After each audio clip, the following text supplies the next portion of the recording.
Hoje é dia da análise do nosso colunista, professor Eduardo Assad, da FGV Agro e pesquisador também do CEPAGRE Unicamp. E a nossa conversa vai ser, então, sobre a sustentabilidade na agricultura familiar.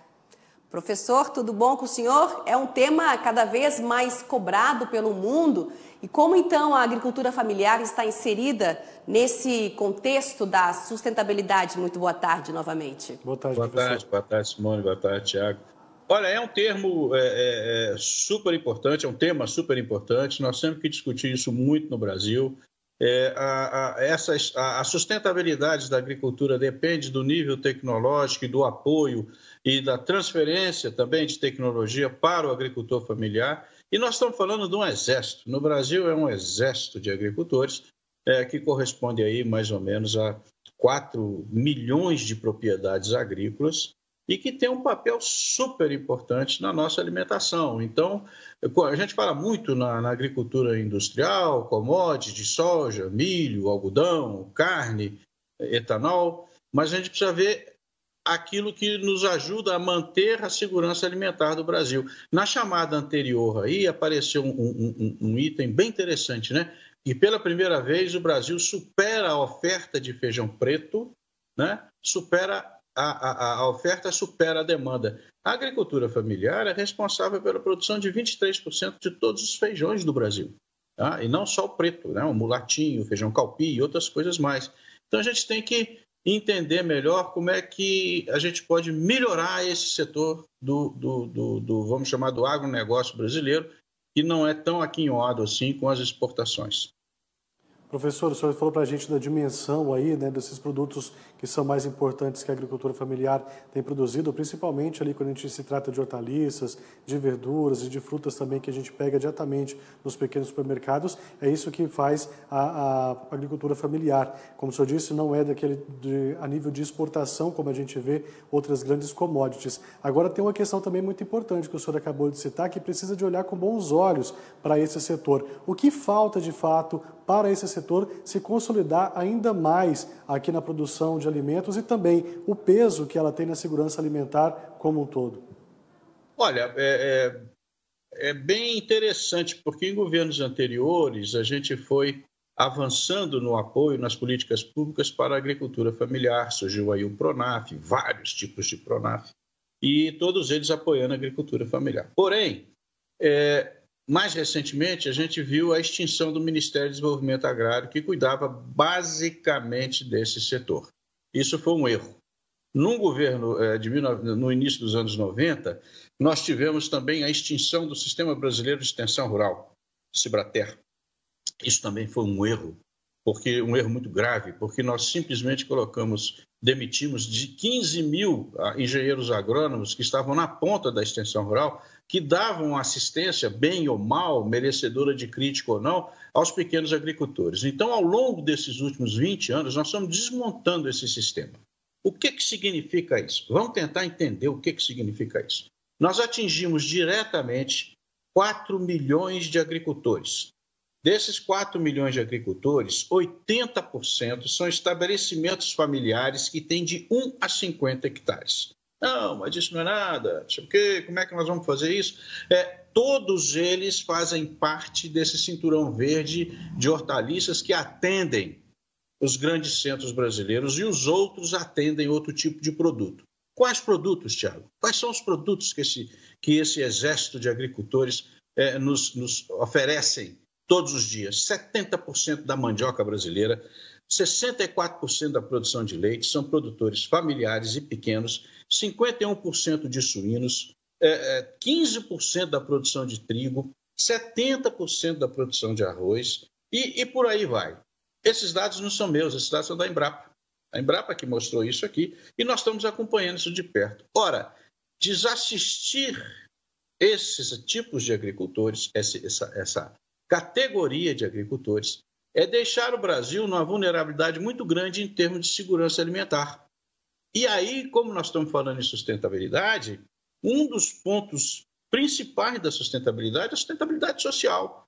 Você tem a social, econômica, tecnológica, ambiental, mas quando você toca nessa sustentabilidade social desses 4 milhões de agricultores, você está tocando 20 milhões de pessoas.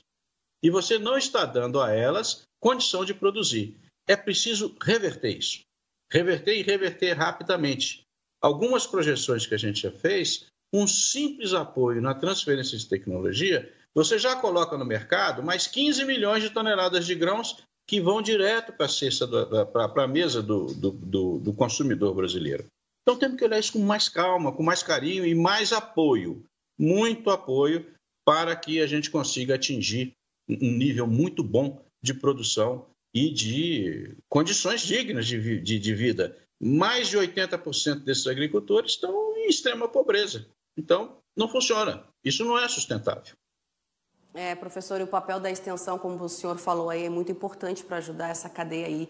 E falando hoje, né, professor, é o Dia Mundial do Leite, a gente sabe aí que a agricultura familiar também toca aí esse setor aí. Como é que o senhor avalia, então, o papel deles na cadeia leiteira brasileira hoje, no Dia Mundial do Leite? Olha, sem eles não teria leite no Brasil. Eu mesmo venho de uma família que produziu leite na zona da Mata Mineira durante muitos anos. E era uma família, não era uma agricultura familiar, mas era uma pequena propriedade. E ali meu avô criou 8 filhos, 40 netos, não sei quantos bisnetos, somente com leite, todo dia. E é uma bacia leiteira. Em Minas, você vê isso em Pernambuco, você vê isso também em Santa Catarina. Sem o pequeno agricultor, o pequeno produtor de leite, nós não teríamos isso. Obviamente que você tem outros setores, eu estou falando, na produção de leite brasileira, 64% da produção de leite do Brasil vem do agricultor familiar. Podemos aumentar isso? Claro que podemos.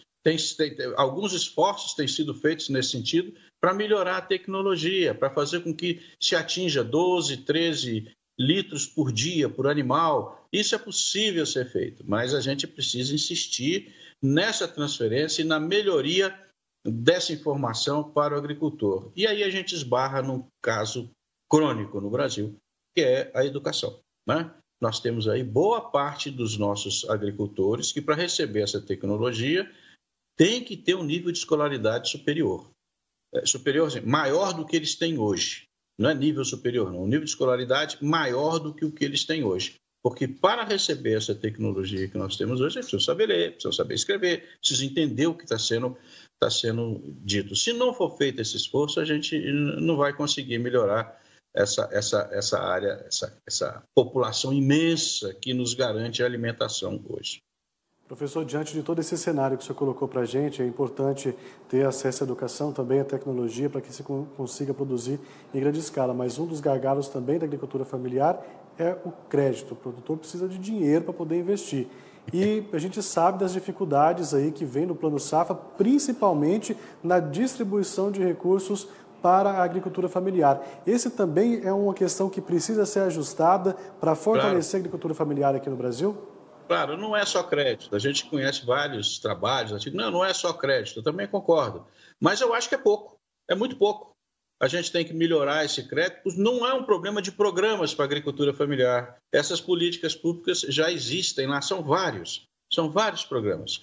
Mas tem que aumentar o crédito, tem que aumentar a facilidade e o acesso ao crédito. No momento que isso acontecer, a gente vai começar a discutir melhor, não só o crédito, Tiago, mas também as condições de associação desses produtores. Aqueles que trabalham com associativismo, com cooperativismo, conseguem sobreviver melhor. Aqueles que não trabalham têm problemas para poder sobreviver. Então, essas coisas que foram desmontadas ao longo do tempo e a gente precisa remontar isso e trabalhar melhor para dar garantia para esses agricultores. Sem falar hoje, por exemplo, está todo mundo discutindo hoje bioeconomia. Um dos baluartes da bioeconomia é contar com esse agricultor para a gente poder produzir coisas importantes que vêm da nossa biodiversidade. Eu não vou pegar um sojicultor de 10 mil hectares e falar com ele, não, agora você vai produzir piqui, você vai produzir baru. Ele não vai fazer isso. Mas se eu pego um que tem 50 hectares e mostro que ele pode ter uma renda adicional com a produção desses produtos que vêm da nossa biodiversidade, ele vai fazer isso. E isso pode se tornar sustentável. E isso pode se tornar ambientalmente correto. É um pouco nessa linha que nós precisamos. Mais crédito, não é nem inovação, mais crédito, fortalecimento do conhecimento adquirido ao longo desses 500 anos olhar melhor para esses agricultores. Alguns países no mundo fizeram isso e foi tudo sucesso.